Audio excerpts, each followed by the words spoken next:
Now, which teams are the favorites to win it all this year, and who are the cagers to watch out for in the NCAA? We get some help from sports writer Josh Planos, who joins us via Skype. Hello, Josh. Thanks for joining us. Thanks for having me, Charles. All right, Josh. Let's talk about the favorites first. Who would be the favorites to win this tournament?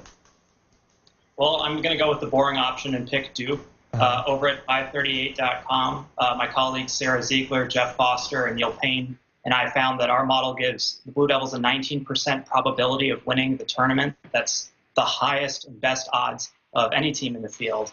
They've basically been the best team throughout the season, though they had some injuries. And they're all, young guys. This is a bunch of freshmen, and they've been the most exciting team, if nothing else. Another team to watch is Gonzaga.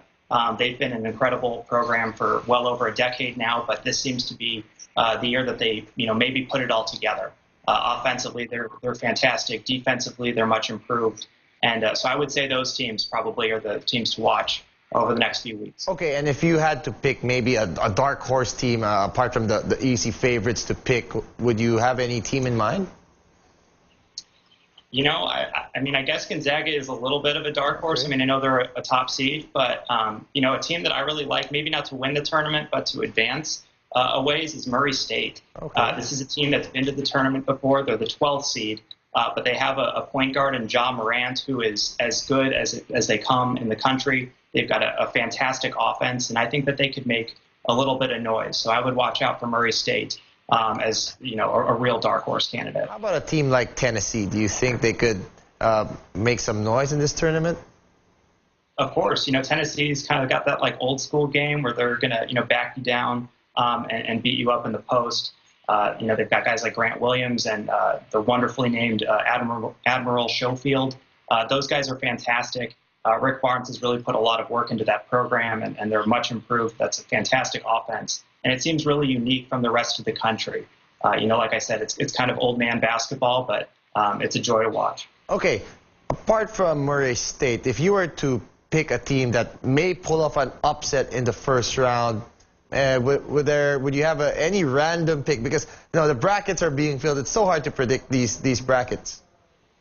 Yeah, I really think 11th seeded Belmont, they just won last night, so they had to play and win to get into the tournament in a way. They kind of have these weird play-in games. But I really think that they could get past 6th seeded Maryland in the opening round. They have a ton of shooting. They've got a coach who's been there for over 3 decades and has really instilled a culture there. That's a really exciting team to watch. Another team to watch is UCF with Taco Fall. He's 7'6". They are the 9th seed.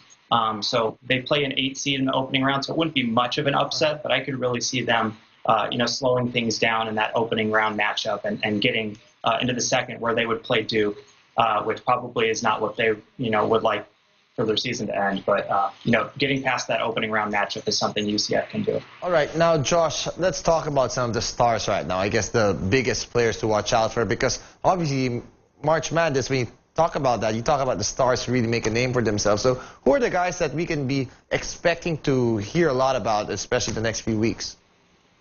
Zion Williamson of Duke seems like an obvious choice.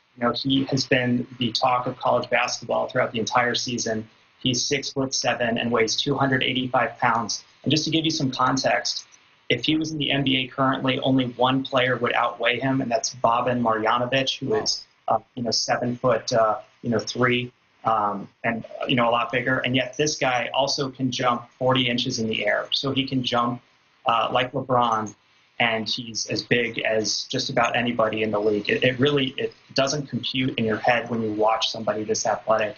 I don't think we're ever going to see somebody this athletic in the college game ever again. So Zion's, a good player to watch.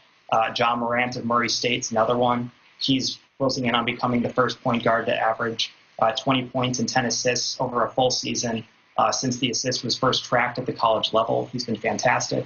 Rui Hachimura of Gonzaga is another one. He's in line to become the first Japanese player to be a lottery pick in the NBA. He's 6'8". He's kind of got that inside-outside game where he gets everybody involved. Kobe White of North Carolina is another one. Really, if you turn on a game, you're going to see some fantastic talent the next few weeks, and I can't recommend it enough because this is just such a joy to watch. This is such a good time of year, and players really make a name for themselves in the NCAA Tournament. All right, Josh, that was awesome. Thank you so much. We'll definitely keep an eye on those teams that you mentioned and the players that you mentioned. Hopefully, sometime within this tournament, we can have a call again. Thanks so much for your time, Josh. Thanks, Charles.